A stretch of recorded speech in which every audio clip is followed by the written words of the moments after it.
I want to show you a number. 45. That's the maximum IB score. Every IB student knows this. 45 points, 3 HLs at 7, 3 SLs at 7, plus 3 bonus points from TOK and the extended essay. Perfect score. It exists. Here's another number. In May 2024, approximately 313 students worldwide scored 45, out of roughly 97,000 diploma candidates globally. That's 0.32%. Now here's where it gets interesting, because when you actually look at how the IB grades its students, the mechanics behind the numbers, you start to see something that no one really talks about openly. A series of design choices that are not random, that have mathematical consequences, that affect whether you get a 6 or a 7, whether you go to your first choice university or your backup. I'm not here to tell you the IB is evil, I'm here to show you the maths, and then show you what to do about it. Let's start with the most bizarre fact about the IB grading system. When you walk into your exam, when you pick up your pen and start writing, the grade boundaries do not yet exist. Think about that for a moment. In most grading systems, a 7 means you scored above X%. That's fixed. You study, you hit the target, you get the grade. Simple. The IB doesn't work like that. Grade boundaries are set after the exams have been sat, after the papers have been marked, after the IB has collected data from every examiner worldwide. Only then do senior examiners sit in what the IB calls a grade award meeting and decide. Raw score of 72 out of 100 is a 7 this year. This decision is made using something called a judgment and statistics model. It combines statistical data from marking, where the performance distribution of all students sits, grade descriptors, qualitative descriptions of what a 7, 6, or 5 looks like in principle. G2 forms, teacher feedback, about whether this year's paper was harder or easier than expected.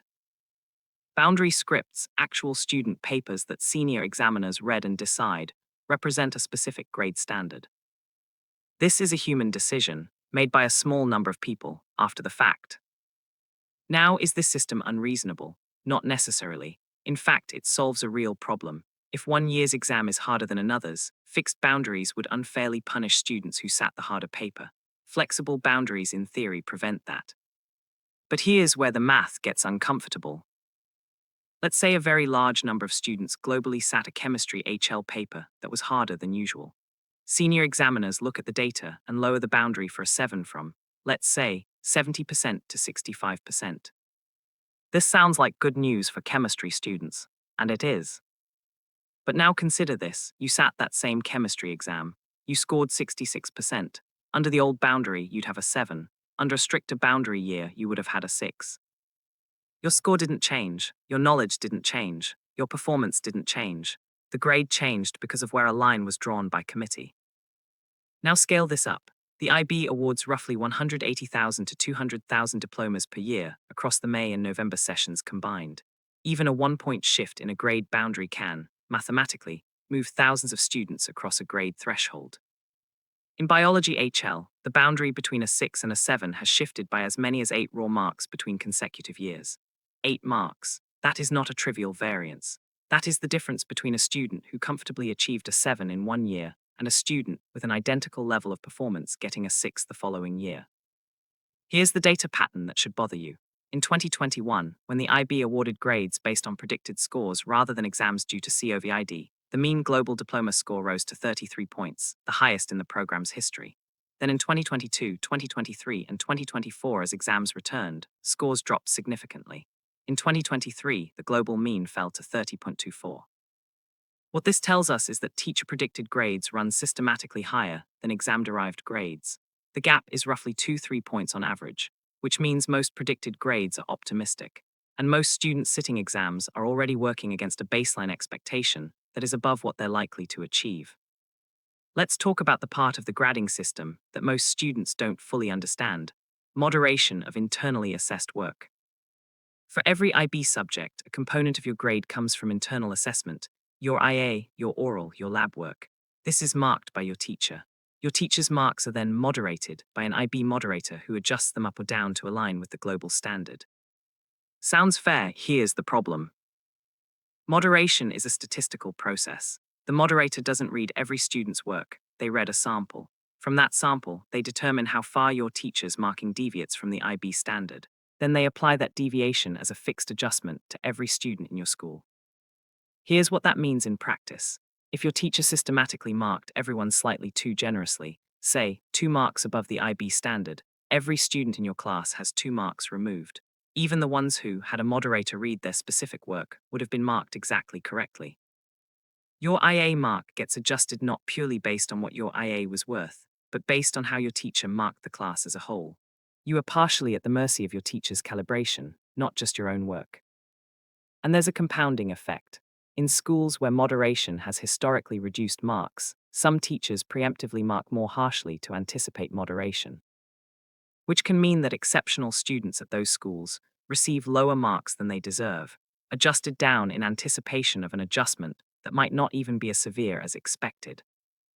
This is documented, this is known, examiner guides acknowledge it, but no one puts it in front of IB students. There's another mathematical quirk that has enormous consequences. Predicted grades are set without any access to the actual exam. Your teacher predicts your grade at a moment in time, typically before you've sat your final exams, based on mock performance, coursework, class participation, and professional judgment.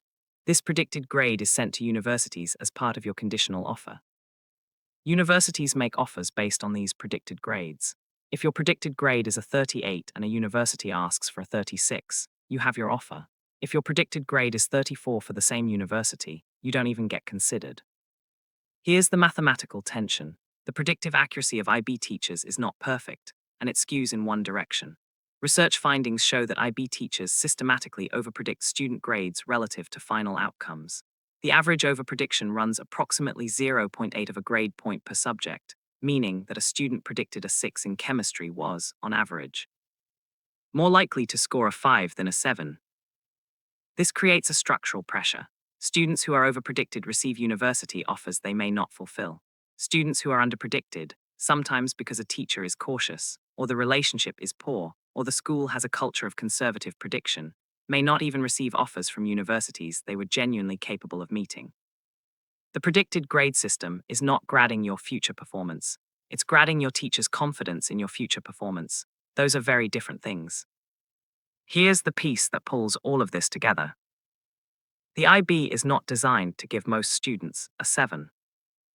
This is not a conspiracy theory, it is an explicit design choice. The IB's grade descriptors define a 7 as work of an excellent standard.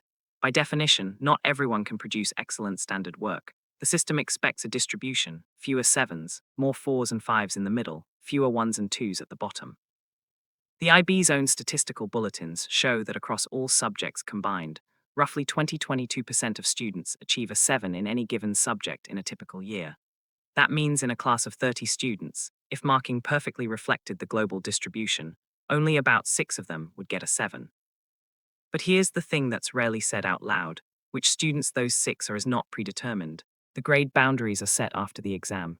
The distribution is shaped by performance. The 7 threshold is, in principle, achievable by anyone who performs at that level. The mathematical challenge, if we want to name it precisely, is this. The definition of excellent shifts slightly every year based on how the population performs, and that shift happens after you've already written your answers. You cannot target a boundary that doesn't exist yet. So what do you actually do with this information? Strategy 1. Bank marks in internal assessment before exams. Your IA is moderated, but it is also your only chance to score under conditions you can control and prepare for without a time limit. A student who scores 18-20 on their Math IA has already banked marks that contribute to their final grade. In Math AAHL, the IA is worth 20% of the total grade. A strong IA effectively means you need lower exam scores to hit a 7.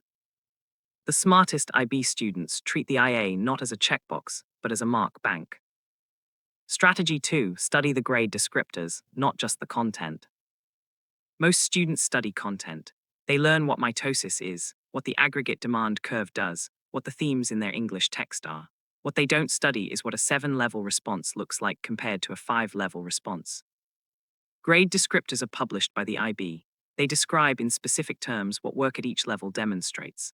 A 7 in History HL requires a sustained and effective analysis, supporting evidence used critically, a well-developed and balanced argument.